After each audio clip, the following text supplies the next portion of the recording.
ang aloy baw. Maraha kita ka aloy, matanek kita ka aloy.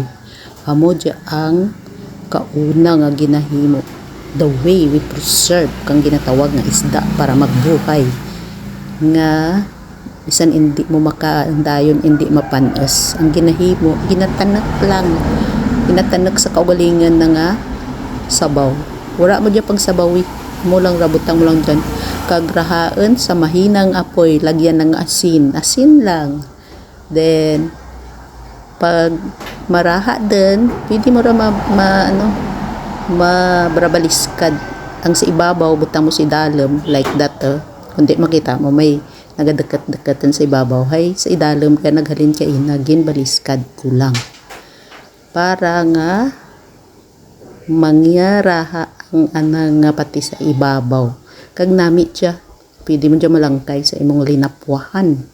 Amo dyan kauna the way we preserve. Pagkatapos mo kara, bulad-buladan mo, o kon ibutang mo, pamarhan mo anay, antes mo ibutang sa asin kauna, pero kadya wala din.